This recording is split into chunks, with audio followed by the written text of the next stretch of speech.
સુરતથી હર્ષ સંઘવીનું મોટું નિવેદન સામે આવ્યું છે. દક્ષિણ ગુજરાત ઔદ્યોગિક મંડળો સાથે રાજ્યના અધિકારી સાથે ગેસ અને અન્ય મુદ્દે ચર્ચા કરવામાં આવી.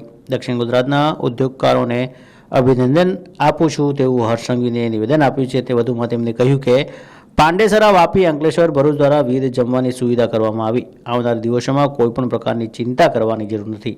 ગેસને લઈને કોઈપણ ઇન્ડસ્ટ્રીવાળાએ અફવા કે કોઈપણ ખોટા મેસેજની ભરમારોમાં આવવું નહીં. અફવા ફેલાવશે તેના પર ગુનો દાખલ કરવામાં આવશે તેવું કડક શબ્દોમાં હર્ષ સંઘવીએ કહ્યું હતું. તો આવો સાંભળીએ શું કહ્યું હર્ષ સંઘવીએ.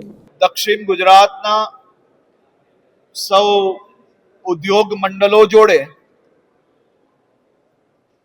રાજ્યના ઉચ્ચ અધિકારીઓ સાથે મળીને તેમના ગેસ સપ્લાયના વિષયો હોય કે પછી કારીગરોની બીજી વ્યવસ્થાઓના વિષયો હોય, આ તમામ વિષયો પર ખૂબ જ મહત્વપૂર્ણ ચર્ચાઓ આજની બેઠકમાં કરવામાં આવી છે.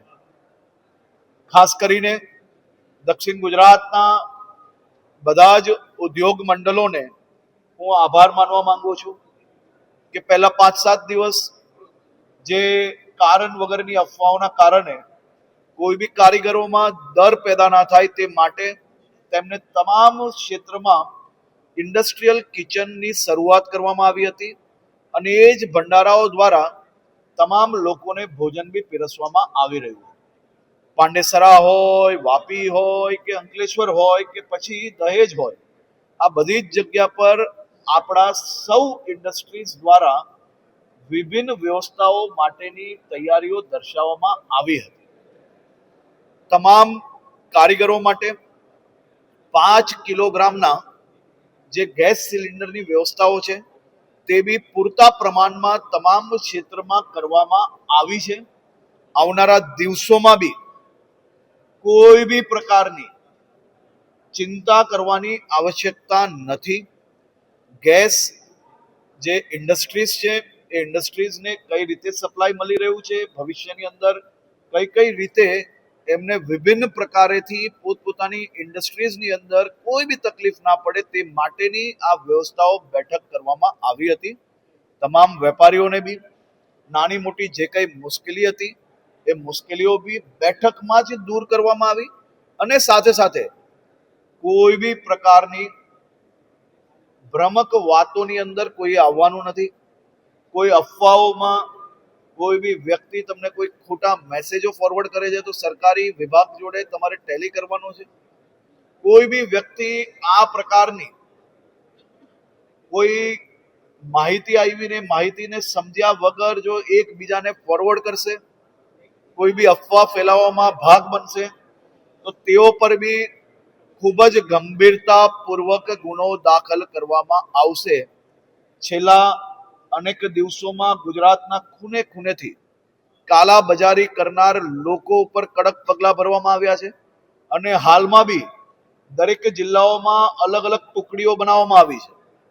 આ પ્રકારની અફવાઓ પર ધ્યાન આપે, આ પ્રકારની અફવા ફેલાવનાર લોકો પર ગમે તે હોય અને સીધું એક્શન લઈને એની ઉપર કડક પગલાં ભરવામાં આવે જેથી કોઈ સામાન્ય નાગરિક એમની અફવાઓનો શિકાર ના બને. અને આ જ પ્રકારે એ અલગ અલગ ટુકડીઓ દ્વારા આ કાલા બજારી કરતા લોકો ઉપર બી વોચ રાખવામાં આવી રહી છે. નાગરિકો જોડે સીધા સંપર્કમાં રહી રહ્યા છે જેથી કોઈ ગેસની બોટલ હોય, પેટ્રોલ ડીઝલનો કોઈ જથ્થો હોય કે પછી કોઈ બી પ્રકારની બીજી જીવન જરૂરિયાત વસ્તુઓને કોઈ બી પ્રકારે જો કોઈ કાલાબજારી કરતું હશે તો એની ઉપર ધ્યાન રાખવા માટે તમામ જિલ્લા, તમામ શહેરોમાં અલગ અલગ વિભાગોની જોડે મળીને એક અલગ અલગ ટુકડીઓ બનાવવામાં આવી છે જેની માત્ર ને માત્ર કામગીરી આ કાલાબજારીઓ પર ધ્યાન રાખવાનું રહેશે. સામાન્ય રીતે ઇન્ડસ્ટ્રીઝને સરકાર સાથે મળીને કામગીરી કરી રહી છે. ઇન્ડસ્ટ્રીઝને સહયોગી તમામ જિલ્લાઓની અંદર જે કલેક્ટરશ્રીઓ છે એમની કમિટી છે એમનો સહયોગ ઇન્ડસ્ટ્રીઝને મળી રહ્યો છે તેવું ઇન્ડસ્ટ્રીઝ દ્વારા જાણકારી આપવામાં આવી. અને ખૂબ સારી વાત એ કહેવાય કે ગુજરાત એ દેશનું રોલ મોડેલ છે. આપણા બધા જ વેપારીઓ, બધી જ ઇન્ડસ્ટ્રીઝ એમને અભિનંદન એટલે આપવા પડે કે સામાન્ય જેવી તકલીફનો હજી શરૂઆત થાય તે પહેલા તેમને કોમ્યુનિટી કિચન એટલે કે સામાજિક સંસ્થાઓ દ્વારા આપણા જોડે રહીને વર્ષોથી કામ કરતા અન્ય રાજ્યથી આવેલા આપણી જ વચ્ચેના આપણા પરિવારો માટે તાત્કાલિક ભોજનની વ્યવસ્થાઓ ચાલુ કરી લેવામાં આવી. આપણે ખાસ કરીને સુરત અને આસપાસના વિસ્તારોમાં આવા 118 જેટલા કોમ્યુનિટી કિચનો ચાલુ કરવામાં આવ્યા, જે ઇન્ડસ્ટ્રીયલ કેન્ટીન છે. અને ઇન્ડસ્ટ્રીયલ કેન્ટીનની અંદર ગેસનો પૂરતો પ્રમાણમાં કઈ રીતે મળી રહે તે માટેની બી વ્યવસ્થા કરવામાં આવી.